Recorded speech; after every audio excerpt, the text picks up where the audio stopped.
오늘의 본문은 저와 여러분이 너무도 잘 알고 있는 아브라함이 하나님의 말씀에 순종하여 그 아들 독자 이삭을 번제로 드린 내용을 본문으로 하고 있습니다. 오늘 이 본문을 통해서 내가 이제야 내가 하나님을 경외하는 줄을 아노라 라는 제목으로 하나님의 말씀을 묵상하고자 합니다. 특별히 경외함에 대한 단어를 좀 더 깊이 생각하려고 하는데요. 하나님께서는 아브라함을 향하여 내가 이제야 라고 표현하시는 그 하나님의 말씀을 통해서 하나님께서는 이 모습을, 아브라함의 이러한 모습을 보시기 위해서 오랜 시간을 기다리고 계셨다라는 것을 우리는 느낄 수 있습니다. 이제야 네가 경외하는 줄을 보았다. 이제야 네가 믿음 있는 줄을 보았다. 이제야 네가 나를 정말 사랑하는 줄을 보았다. 이제야 너의 신실함을 보았다 말하지 않으시고 경외하는 줄을 보았다라고 말씀하십니다. 하나님께서는 아브라함을 통해서 그렇게 보고 싶으셨던 그 모습을 경외라는 단어로 표현하고 계십니다. 하나님께서는 왜 아들 이삭을 번제로 드리는 아브라함의 순종의 모습을 보시면서 드디어 기다리던 경외함의 모습을 확인할 수 있게 되었다고 말씀을 하신 것일까요? 아마도 하나님을 두려워함이 없으면 절대 그와 같은 순종은 불가능했기 때문이었습니다. 아브라함은 지금 이 모리아산에 오기까지 그는 하나님 앞에서 탕자처럼 잘못을 하다가 회개하는 마음으로 온 것이 아니었습니다. 이전의 삶도 비록 굴곡은 있어 보였지만 그는 늘 언제나 하나님의 말씀에 순종하며 그렇게 신실하게 살았던 그 모습이었습니다. 연약함이 보였다 할지라도 아브라함은 하나님을 부인하며 그렇게 잘못된 길로 가는 그런 삶은 아니었습니다. 늘 일관적으로 하나님의 말씀에 순종하며 결단하며 하나님을 따랐을 그 시작부터 아브라함은 늘 일관성있게 하나님을 향하여 살았던 모습이었습니다. 그의 모습을 하나님은 의로 여기기도 하셨고 그를 바라보는 주위의 사람들은 아브라함이 하나님의 사람임을 전혀 의심치도 않았으며 그는 여전히 늘 하나님 앞에서 믿음의 행동들을 해왔었습니다. 그럼에도 불구하고 하나님께서는 내가 이제야 너에게 있어서 하나님을 경외하는 모습을 보셨다라고 말씀하시는 것입니다.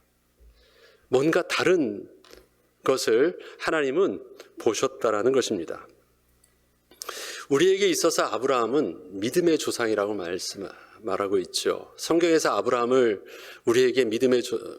성경에서 아브라함을 기록할 때는 아브라함 개인의 단순한 인생보다도 아브라함을 통하여 온 인류에게 하나님께서 모델로 보여주신 것이 있습니다. 그것이 바로 구원을 얻는 믿음을 우리에게 모델로 아브라함을 통하여 아브라함의 인생과 그 삶을 통하여 보여주신 것입니다. 그렇기 때문에 아브라함을 통해서 하나님께서 아브라함을 통해서 보셨다는 그 믿음은 이제야 보았다라고 말씀하시는 그 믿음은 바로 저와 여러분에게도 동일하게 하나님께서 보시고자 하시는 그 모습일 것입니다.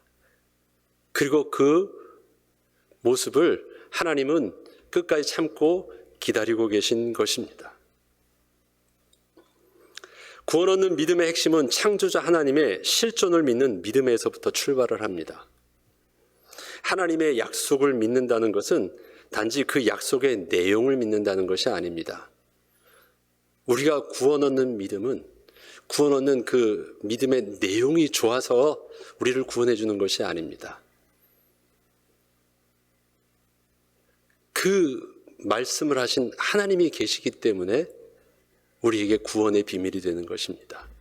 아무리 좋은 말이고 아무리 멋진 말이라 할지라도 그 말씀하신 자의 실체가 없다면 그 내용은 아무런 의미가 없는 것입니다. 깨달으면 구원을 얻는 것이 아닙니다. 구원하시는 실제적인 능력이 있는 주체가 있으셔야지 구원의 비밀이 있는 것입니다. 그렇기 때문에 우리가 구원 얻는 믿음을 믿는다고 할 때, 하나님의 약속을 믿는다고 할 때 약속 자체가 중요한 것이 아닙니다. 약속보다도 약속하신 하나님이 계시기 때문에 그 약속이 나에게 의미가 있는 것입니다. 하나님이 전능하신 하나님이고 창조주 하나님이고 나의 구원의 주 되시기 때문에 그분의 말씀이 내게 있어서는 의미 있게 받아들여지는 것입니다. 그분이 말씀하신 거기 때문에 나는 구원의 소망이 있는 것입니다. 아무나 얘기를 한다고 해서 그 말씀이 내게 있어서 소망이 될까요? 좋은 말이라서가 아닙니다. 하나님의 실질적인 인식이 있기 때문에 그렇습니다. 그렇기 때문에 우리가 구원 얻는 믿음을 논함에 있어서 가장 중요한 것은 하나님의 실존을 우리가 얼마나 인식하고 믿느냐라는 것부터 시작해야 됩니다. 그 내용을 나는 믿어. 그러기 전에 그렇게 말씀하시는 하나님의 실존하심을 나는 믿어. 그것이 우리의 믿음인 것입니다. 창세기 1장의 시작이 무엇입니까? 태초에 하나님이 계시대요. 그 하나님이 천지를 창조하셨대요. 나의 존재가 그 하나님으로부터 말미암아 왔다라는 것이 성경의 가장 중요한 제1성의 선언인 것입니다. 하나님이 계시다라는 것이에요. 사람들이 하나님을 안 믿는다고요? 그렇죠. 하나님이 안 계시니까. 우리 모든 신앙의 시작은 무엇입니까? 하나님이 계신 것입니다. 그분이 창조주인 것입니다. 나의 존재의 근원 속에 하나님이 계신 것입니다. 하나님의 실존이 믿어지지 않으면 아무리 훌륭한 종교적 내용의 말씀도 우리는 아무런 의미가 없습니다.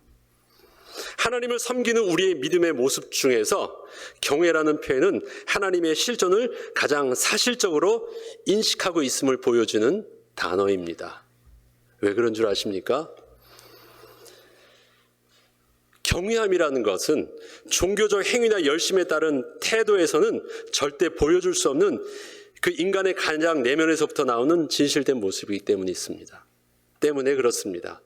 경외함은 하나님을 존경하고 하나님을 경외하고 공의로우심 앞에서 하나님을 기뻐함이 있습니다. 그러나 경외함의 가장 본질적인 의미는 무엇입니까? Fear, 두려움입니다. 그 경외함을 세상의 두려움과 좀 구별하기 위해서 쓴 표현이 그 앞에 거룩한 두려움이라고 표현을 합니다. 경외를. 그렇지만 형용사가 중요하지 않고 명사가 중요합니다. 거룩한 두려움 속에서 가장 본질적인 핵심은 두려움입니다.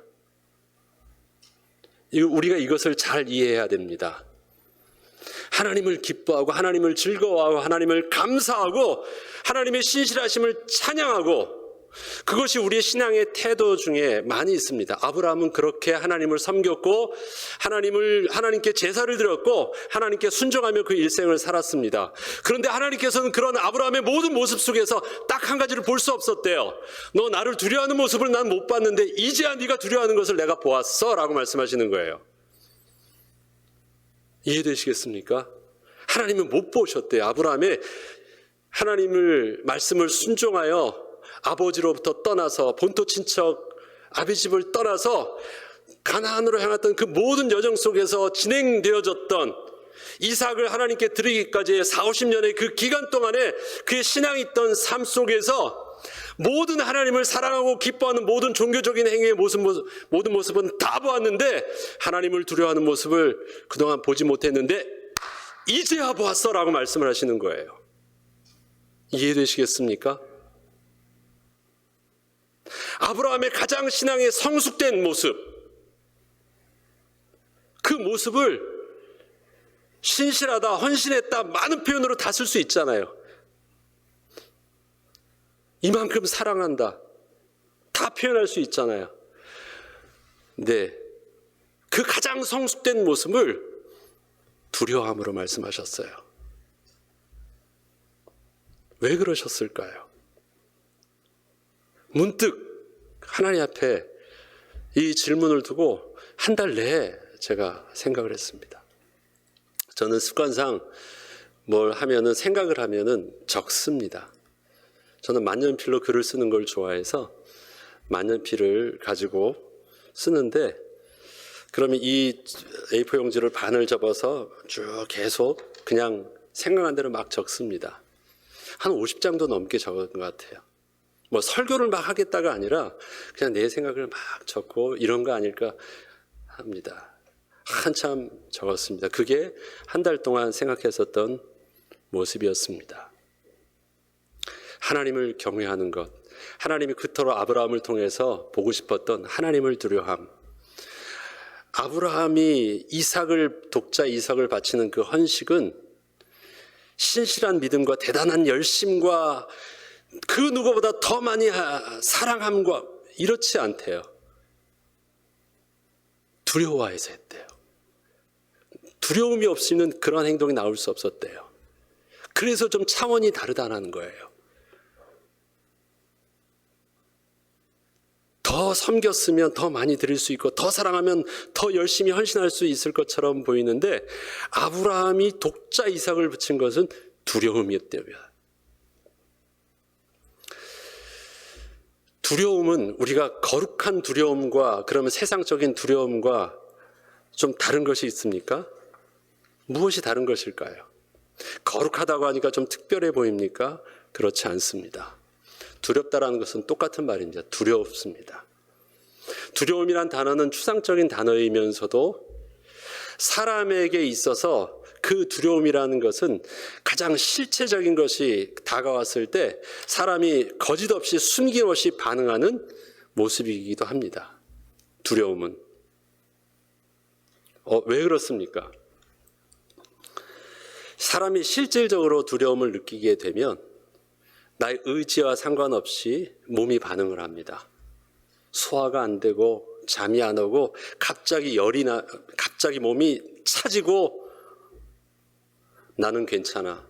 평생 내가 하나님 앞에서 신앙생활하면서 했었던 나의 인격으로 나를 포장할 수 있지만 온몸에 그 세포가 반응하는 이 두려움의 현상들은 내 의지적으로 컨트롤이 안 됩니다.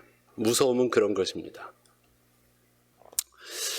우리에게 있어서 오랜 시간에 걸치면 신앙이 성숙된다고 생각을 합니다. 그런데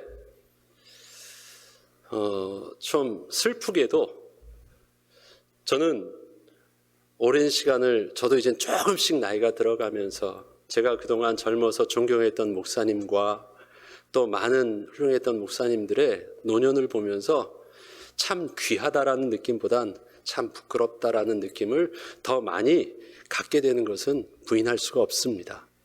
그분의 신앙을 비판하고 판단하고 싶지는 않지만 제게 오는 느낌들은 너무 슬펐습니다. 그리고 일찍 가신 목사님들이나 그분을 보면서 그분이 더 복되다고 느껴지는 것은 왠지 모르겠습니다. 진화론은 말을 합니다. 진화론적인 사고방식은, 진화라는 건 뭐예요? 점점 더 발전된다라는 의미 진화잖아요. 그러나 복음은 절대 점점 더 발전되지 않습니다. 죄성이 있는 우리 육신은 점점 더 부패하고 타락해 갑니다.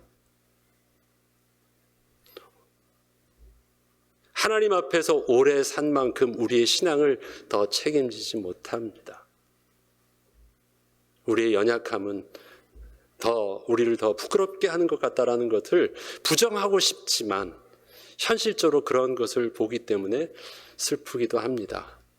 하나님께서 성숙된 아브라함의 모습을 보면서 왜 더 온전해지고 더 하나님 앞에서 담대해지고 더 하나님 앞에서 자신감이 넘치면서 하나님과 더 친밀한 아브라함의 모습을 보기 전에 왜 그 성숙한 모습을 통해서 두려움이라는 표현을 쓰실 수밖에 없으셨을까요? 옛날에 하나님을 아브라함은 더 두려워하지 않았는데 오히려 더 퇴보한 듯한 모습이거든요, 저는요. 왜 그럴까요? 최초로 하나님을 대면했던 인간으로서, 죄를 지은 인간으로서 대면했던 인간이 있다면 아담일 것입니다. 아담이 하나님 앞에서 범죄하였을 때 제일 첫 번째 반응은 어떤 것이었을까요?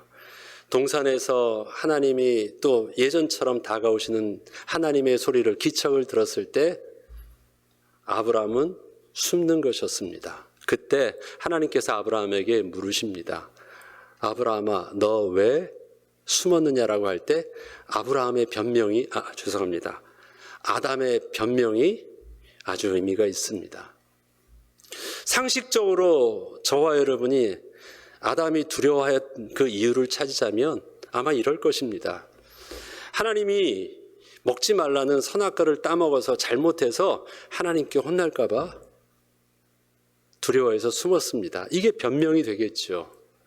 그 행위에 대한 잘못에 대해서 직접 말씀하신 하나님께 혼날까 봐, 형벌을 받을까 봐, 말씀하신 대로 죽을까 봐 피하는 것이 상식처럼 우리가 반응하는 그 변명의 내용이라 생각할 것입니다. 그런데 아담은 그렇게 변명하지 않습니다. 혹시 기억을 하십니까? 왜 숨었다라고 표현하고 있습니까? 내가 벗었으므로 두려워하여 숨었다라고 말합니다. 내가 잘못해서 두려워해서 숨지 않았습니다. 벗었으므로 두려워하여 숨었다라는 것입니다. 왜 벗었으므로 두려워하여 숨었다라는 말을 썼을까요? 그거는 추상적인 단어가 아닙니다. 실질적으로 자기가 그렇게 벗은 것이 보였고 느꼈기 때문에, 그리고 그러한 느낌 속에서 현실을 보면서 두려움 속에서 숨은 것입니다. 이전에 아담의 모습은 그럼 벗지 않았었습니까? 이전에도 아담의 모습은 벗었었습니다. 그런데 아담은 이전의 모습과는 다르게 벗었다고 말합니다. 저는 그 전에는 아담이 선악과를 먹기 전에는 벗은 것을 보지 못하다가 선한 것을 먹으면서 벗은 것을 깨닫게 되었다라고 말하고 있는 것이 아니라는 것을 알게 됐습니다. 하나님께서 아담에게 창조하시면서 입혀주셨던 옷이 있으셨습니다. 그것은 거룩의 옷이었습니다. 하나님께서 사람을 창조하실 때 모든 동물들처럼 아름다운 색상의 털이나 깃털이나 그런 가죽옷으로 사람을 입지 않고 아무것도 안 입히셨습니다. 그러나 아무것도 안 입혀놓으신 것이 덮지 않으신 것이 아니라 하나님은 당신의 형상을, 하나님이 직접 함께 하셔서 하나님의 거룩하심의 영광의 옷을 함께 입혀주셨습니다. 성경은 하나님의 영광을 이렇게 이사야에서도 그렇고 계시록에서도 표현하고 있습니다. 그곳에 하나님이 더 이상 성전도 해와 낮과 밤이 없고 해와 달도 필요 없음은 하나님의 영광이 비추시기 때문이라고 그랬습니다. 하나님의 존재, 하나님의 거룩하심을 통해서 모든 것이 영광스럽게 반사되어지는 그 모습 속에서 존재합니다. 하나님의 영광이 우리와 그 아담과 함께 할 때는 그는 벗지 않았습니다. 하나님의 영광의 모습을 덧입어서 모든 피조물 중에서도 가장 멋지고 가장 영광스러운 모습으로 모든 피조물 앞에 설 수 있었습니다. 그러나 하나님을 떠났을 때, 하나님의 영광이 떠났을 때 나타난 것은 살덩어리밖에 남지 않았고, 그 모습은 다른 피조물과 비교해도 부끄러운 모습이었습니다. 하나님이 떠나셨을 때 그가 느꼈던 감정은 추상적인 것이 아니라 실질적인 사실이었습니다. 하나님이 떠나셨다라는 것입니다. 하나님의 영광스러운 모습이 떠나셨을 때 자기의 모습은 뭐예요? 벌거벗은 것이 맞는 것이었습니다. 벌거벗은 모습으로서 거룩하신 하나님을 바라보려고 할 때 나타날 수 있는 그 반응은 무엇입니까? 자기의 가장 추한 모습과 더럽고 부패된 모습을 볼 수밖에 없었기 때문에 반응은 무엇이에요? 거룩함 앞에 설 수 없는 자신의 모습을 통해서 두려울 수밖에 없었습니다. 이것이 가장 사실적인 반응인 것이에요. 아담은 바로 그런 사실적인 반응을 한 것입니다.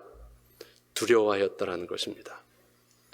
그것을 통해서 알 수 있는 것은 무엇입니까? 하나님의 실체를 죄인된 인간이 보는 순간에 느낄 수 있는 가장 첫 번째 감정은 무엇일까요? 두려움입니다. 본다면 두려워할 수밖에 없는 것입니다. 인식한다면 두려움에 떨 수밖에 없는 것입니다. 왜요? 하나님의 거룩하심 앞에 자기의 모습이 비교되어질 때 어떻습니까? 거룩하심에 비교해서 도저히 설 수 없는 죄로 부패한 자기의 모습을 실질적으로 자각하기 때문에 오는 두려움입니다. 하나님이 위대해서 오는 두려움이기도 하지만 그 위대함 앞에 감히 설 수 없는 나의 추한 모습을 보기 때문에 두려운 것입니다. 그전에는 하나님의 거룩하심을 보지 못하니까 어떤 착각을 하고 있습니까? 내가 잘났는 줄 알아요. 내가 의로운 줄 알아요. 나도 이만하면 됐는 줄 알아요. 그러니까 하룻강아지 범 무서운 줄 모르고 그냥 하나님 앞에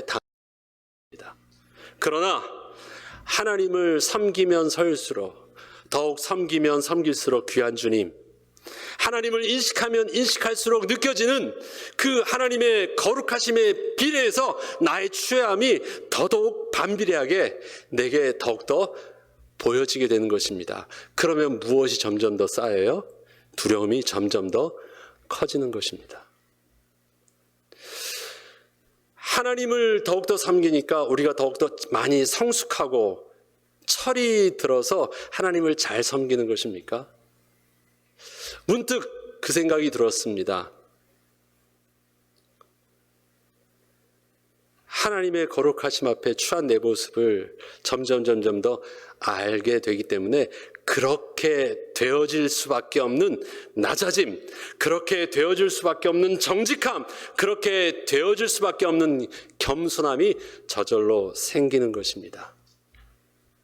여자가 위대한 엄마, 용맹스러운 엄마, 담대한 엄마가 되는 것은 간단하더라고요. 배워서 엄마가 되는 게 아니더라고요. 자식을 낳으면 그렇게 되더라고요. 이 말이 무슨 말씀인지 아십니까? 우리 신앙이 그런 것입니다. 배워서 성경 말씀을 더 많이 배우고 나이가 들면서 더 많이 철들어서 더 잘 섬기게 된 것이 아니라 하나님에 대한 실질적 인식을 더 많이 하면 할수록 그것이 더욱더 하나님 앞에 서기가 어려워지게 되는 것입니다. 오래 운전을 하는 사람이 하는 동일한 말은 가끔 듣게 됩니다. 여러분은 안 그렇습니까? 운전을 하면 할수록 두렵다라고 해요. 제일 위험한 운전 드라이버가 누군지 아시죠? 드라이버 처음 해가지고 한 1년 정도 사고 없이 운전 잘하고 있는 초보생 드라이버. 이젠 운전도 할 줄 알고 운전도 겁도 없이 익숙해지고 또 자기는 세상의 모든 드라이버보다 자기가 잘하는 것처럼 보이는데 겁이 없는 것이죠. 알면 알수록 두려워지는 것. 그렇기 때문에 그 두려움에 반해서 우리 그렇게 행동되어지는 것이 신앙생활입니다. 아브라함이 하나님께 순종하게 된 것. 그 전에 순종은 자기 해석적 순종이었습니다. 네 하였지만 거기에는 언제나 자기의 의와 자기의 생각이 가미되어져서 덧입혀진 순종을 해왔습니다. 그런데 그 아브라함이 이삭을 바칠 때 순종은 좀 다른 것이었습니다. 아무 생각을 안 해요. 자기가 생각했었던 계산이 거기엔 하나도 들어가지 않습니다. 즉시로 떠나서 아무 말도 하지 않고 즉시로 가서 대고 고민 없이 죽이려는 그 행동 속에서 아브라함은 이미 그 아들을 죽은 자로 여기고 이미 결론 낸 상태에서 그 일을 진행했음을 히브리서 11장은 증거하고 있습니다. 자기를 생각하지 않아요. 왜 그렇습니까? 거룩하신 하나님 앞에서 자기의 실질적인 죄인된 모습을 보았기 때문이었습니다.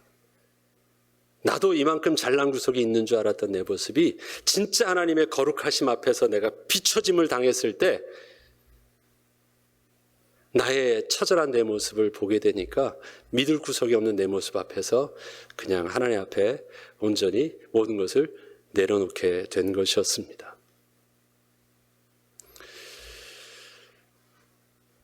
우리에게 하나님을 섬기는 그 믿음을 논함에 있어서 우리 신앙의 성숙을 논함에 있어서 우리가 하나님께서 말씀하셨던 거룩한 두려움에 대해서 우리는 좀 더 고민을 해봐야 될 것입니다.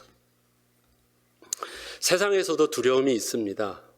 세상의 종교도 두려움을 바로 그 근원 동기로 삼아서 종교가 이루어지고 우상을 숭배합니다.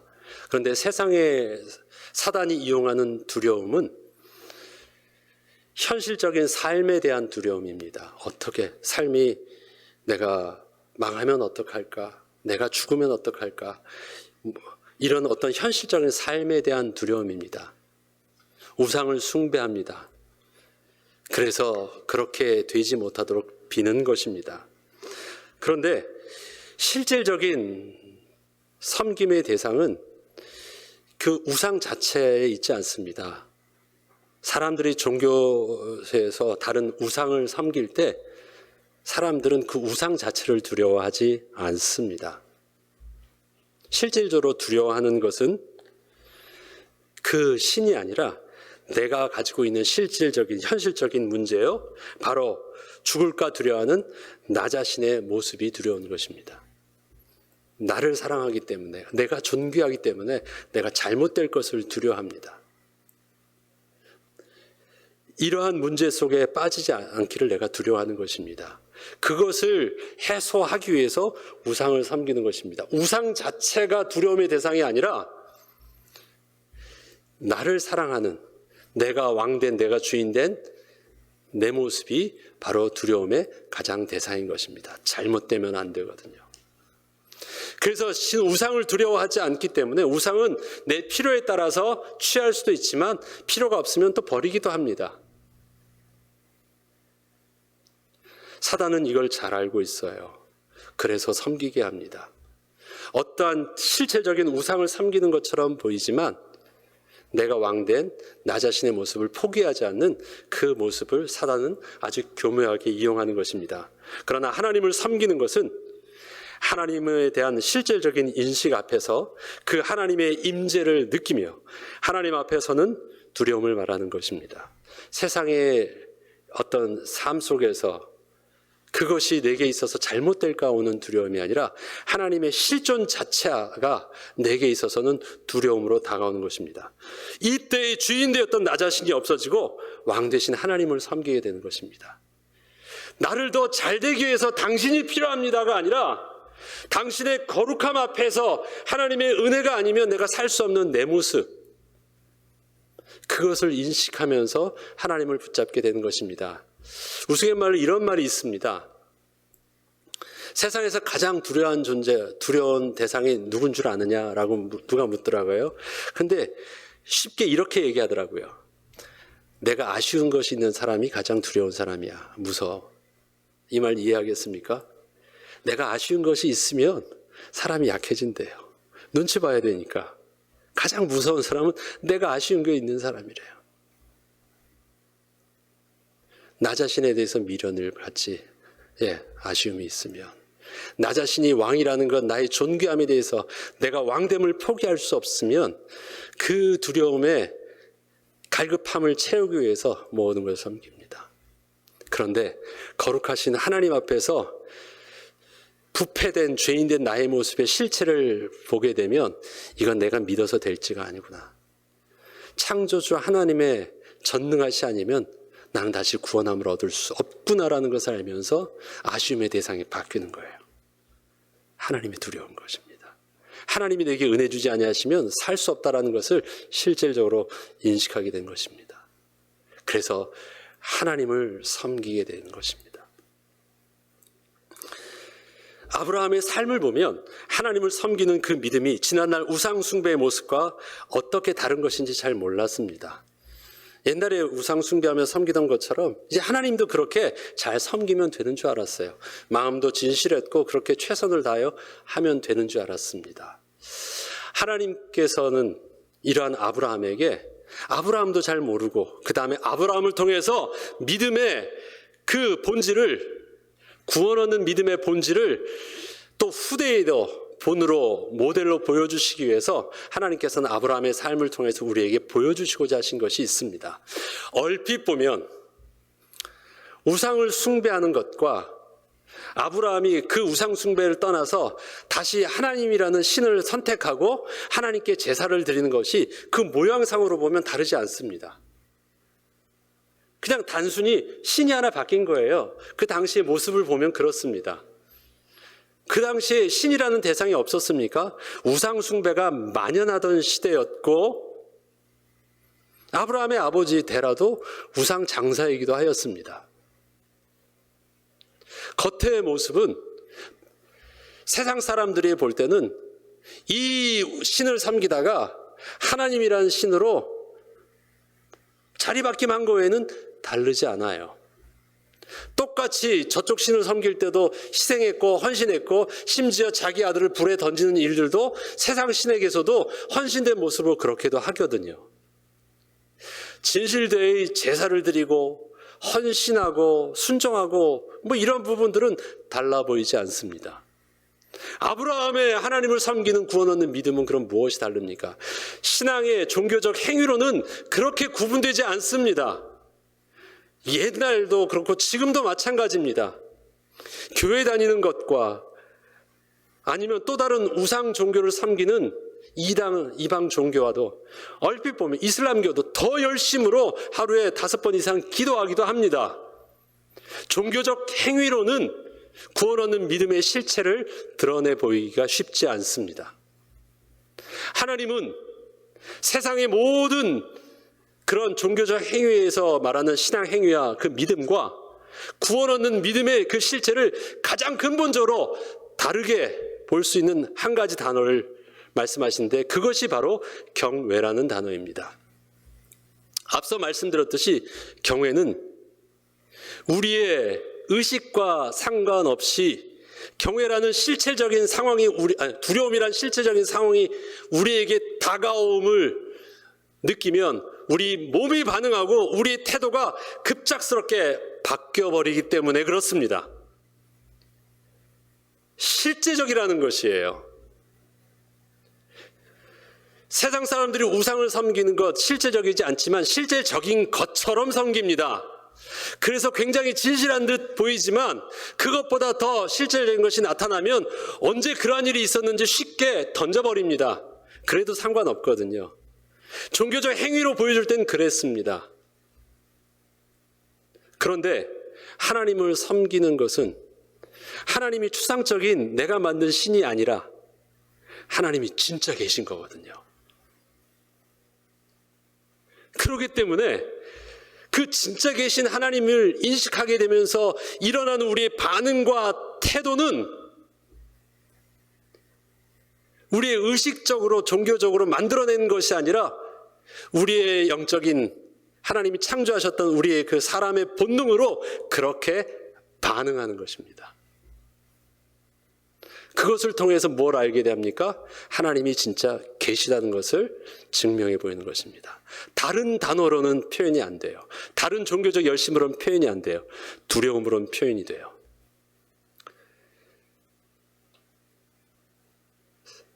모든 세상의 종교는 신을 두려워하지 않는데 오직 하나님을 섬김에 있어서 우리는 하나님을 두려워합니다. 그래서 이것이 너무너무 중요한 것입니다. 사람들이 왜 믿는다 하면서도 저런 행동을 할까요? 여러분 이해되지 않잖아요. 왜 그러지? 하나님이 계시다면 그럴 수 없는데 왜 그러지? 하나님의 말씀을 저렇게 전하면서도 어떻게 저럴 수 있을까? 왜 그럴까요? 하나님 앞에 서는 두려움을 못 느꼈기 때문에 그래요. 인식이 안 되기 때문에 그래요. 말로는 합니다. 신학적인 용어를 쓰고 단어를 씁니다. 그러나 실질적으로 안 믿어져요. 모든 것을 다 두려워하던 바로 왕도 그 강팍하대요. 강팍한 마음은 못된 마음이 아니에요. 하나님을 안 믿어지기 때문에 그렇게 겁도 없는 마음입니다. 겁도 없는 마음이에요. 천하에 두려울 것이 없었던 다윗의 모습, 그가 일생 딱 한 번 사시나무 떨듯이 떨면서 하나님 앞에서 빌었던 때가 있었죠. 그것을 우리는 잘 알고 있습니다. 우리의 아내 바세바를 범했을 때 아무 일 없이 한 1년 정도가 잘 지나갔어요. 별일 없었습니다. 그리고 인간적으로도 그 밧세바를 통해서 해줄 만한 모든 도의적이고 도덕적이고 그리고 끝까지 책임져서 잘 해주었어요. 다 끝난 것처럼 보였고 조용하게 잘 지냈고 자기도 마음이 그렇게 불편하지 않고 그냥 넘어가는 듯 했습니다. 그런데 나단 선지자가 와서 그에게 다윗에게 와서 너 당신 하나님 앞에서 범죄하였다라고 얘기할 때 다윗이 하나님 앞에 기도하면서 그가 떨었던 내용을 보면 다윗 속에 있어서 하나님에 대한 의식이 어떠한지를 우리는 잘 알 수 있습니다. 그는 하나님 잘못했습니다. 용서해 주시옵소서. 그는 형벌을 두려워하지 않았습니다. 두려워하는 것이 그는 어떻겠습니까? 우리가 잘 알고 있는 시편 51편의 그 내용이 이렇지 않습니까? 정결한 마음 내게 주시옵소서. 정직한 영을 창조하여 주시옵소서. 그런데 그 정직하다라고 하는 그 정직함은 어떤 것이냐면 나를 주님 앞에서 멀리하지 마시옵소서. 주의 성령을 거두지 마시옵소서. 주의 영이 나를 떠나지 마시옵소서라는 두려움이었습니다. 우리가 잘못하면 도망가려고 하죠. 피하려고 하잖아요. 근데 그는 오히려 더 가까이 가서 다리가락을 붙잡으면서 하나님 떠나시면 안 돼요 라고 얘기를 해요. 왜? 생명의 근원이 하나님이심을 그는 알고 있었기 때문에 그렇습니다. 단순히 잘못에 대한 용서와 또 어떠한 징벌에 대한 두려움이 아니라 그에게 있어서 하나님의 실체가 자기의 생명의 근원이기 때문에 하나님을 떠나신다는 것 자체가 가장 자기에게 있어서는 두려움하는 걸 명확하게 알았습니다. 자기의 죄된 본성으로 자기의 의로움으로는 하나님 앞에 설 수 없고 구원 얻을 수 없는 그 자신의 모습을 워낙 잘 알고 있었기 때문이었습니다. 하나님을 두려워할 수 있었던 것입니다. 그때 하나님께서는 그 다윗을 회복시켜 주시고 은혜 가운데 함께 해주신 것입니다. 우리가 나이 들면서 점점 더 알 수 있다면 찬양처럼 더욱 섬길수록 귀한 주님을 보는 것입니다. 더욱 섬길수록 귀한 주님. 왜 더욱 섬길수록 귀함을 볼까요? 왜 더 귀하게 느껴질까요? 내가 할 수 있다는 것을 가면 갈수록 더 많이 깨닫게 되니까. 이만큼 이 정도 살았는데도 또 현실 문제 앞에서 돌아서는 내 모습을 보면 난 여전히 안 되는구나. 역시 안 되는구나. 난 여전히 하나님이 필요하구나. 은혜가 필요하구나. 그러한 것을 보는 것입니다. 이 땅에 사는 동안 우리의 삶은 더 육신적으로 부끄러워지면서 늙어갑니다. 그런데 하나님이 더 길게 살게 하시는 이유가 있다면 더욱 섬길수록 귀한 주님을 바라볼 수 있게 하는 은혜인 것입니다. 더 살아서 더 성숙하고 더 온전하고 더 거룩한 모습으로 하나님께 나아가는 것이 아니라 더 부끄러워진 모습으로 더 영광스러운 하나님이 더 크게 보일 때까지 우리를 더 이 땅에서 부끄러운 모습을 더 많이 보게 하시다가 하나님께 가게 하시는 것 같아요. 이것을 놓치면 우리 인생 잘났는 줄 알고 있다가 부끄러워지게 되더라고요. 이 정도 되면 됐어라고 생각해서 더 이상 사람들의 말도 들어오지도 않고 다른 사람의 눈치도 보지 않고 이 정도 나의 모든 모습 속에서 부끄러움도 없어지고 지나갔던 나의 과거의 영광 속에 덧입혀가지고 취해지는 자기의 모습을 보지 못하면서 그렇게 망해가기도 하더라고요. 그러나 하나님을 섬기면 섬길수록 하나님의 영광스러운 앞에 선다면 우리가 할 수 있는 것은 여전히 나는 하나님이 필요합니다. 아브라함이 아들을 바칠 수 있었던 것은 나의 잘남을 완전히 부정할 수 있게 되었기 때문이었습니다. 내 생각이 없어진 것입니다. 내 생각이 없어질 수 있었던 이유는 자기의 추함을 적나하게 보았기 때문이었습니다. 그리고 할 수 있었던 것, 하나님은 그의 모습을 너 이제야 너의 모습을 보았고 내가 누군 줄 알았구나. 경외함을 본 것입니다. 우리의 거룩한 두려움은 세상의 두려움과 근본적으로 다르다고 말씀드렸습니다. 두려워서 하나님 앞에 설 수 없지만 하나님께서 은혜의 가죽옷을, 예수 그리스도의 은혜의 옷을 입혀주셨기 때문입니다. 그래서 우리가 하나님 앞에 나아갈 때 할 수 있는 것은 무엇입니까? 내 속에 추함이 조금도 보이지 않도록 꽁꽁 은혜의 가죽옷으로 꽉 숨기는 것이에요. 그것이 오직 그리스도의 옷으로 덧입는 것입니다. 우리의 모든 것을 제하여 주시는 은혜라면 하나님 앞에서 당당하게 성숙된 내 모습을 드러낼 수 있겠죠. 그러나 이 땅에 사는 동안 우리가 받은 은혜는 덮어주시는 은혜를 받은 것입니다. 덧입고 나아가는 것입니다. 꼭 붙잡고 나아가는 것입니다. 하나님은 그것을 오늘도 우리에게 잊지 않게 하시기 위해서 우리에게 있어서 아브라함의 삶의 부끄러움들을 아브라함의 모습이 아니라 저와 여러분의 나의 모습으로 보게 하시고 그렇게 우리에게 은혜의 가죽옷을 입혀주십니다. 떠는 것, 그것이 정직한 우리의 모습인 것 같습니다. 두려워하는 것, 정직한 우리의 모습입니다. 변하지 않습니다. 거룩한 모습으로 변화되기까지 이 땅에 사는 우리의 모습은 더 심해질 것입니다. 더 추해질 것입니다. 그럼에도 불구하고 여전히 우리가 하나님 앞에 설 수 있는 것, 하나님이 그러한 우리를 여전히 존귀케 하여 주시는 그 은혜로 함께 하여 주시기 때문에 그렇습니다. 한 주일 동안 나 자신의 실망스러운 모습을 우리는 또 한 주간 살면서 보게 될 것입니다. 개가 그 토한 것을 다시 먹는 것 같은 그런 부끄러운 모습을 우린 또 볼지도 모릅니다. 괜찮습니다. 그래서 오늘도 주님은 성령 우리와 함께 하셔서 여전히 입혀주신 은혜 가운데 하나님 앞에 나와 영광스럽게 찬양하며 더욱 섬길수록 귀한 주님을 고백합니다. 그것이 우리의 예배고 날마다 주일날 하나님 앞에 나오는 두려움이 아니라 그래서 그것이 경외함입니다. 경외함을 잃어버린 예배가 아무 의미가 없듯이 우리를 하나님을 기뻐하고 또 용기 있는 담대함으로 하나님께 나아가는 것, 그것이 소망 가운데 주님이 부르시는 그날까지 저와 여러분이 함께해야 될 일들이고 그때 하나님께서는 이러한 우리의 모습을 통해서 아브라함에게 하셨던 칭찬, 그 기쁨의 일성을 우리에게도 하실 것입니다. 내가 이제야 너를 통해서 경외함을 보았다. 그것이 우리의 매일 드리는 예배의 본질이 되길 주 이름으로 축복합니다. 기도하겠습니다. 하나님 아버지 참 감사합니다. 더욱 섬길수록 귀한 주님을 만나게 되는 우리의 모습은 하나님 앞에 더욱더 떨 수밖에 없는 우리의 추한 모습을 보게 된 것이었습니다.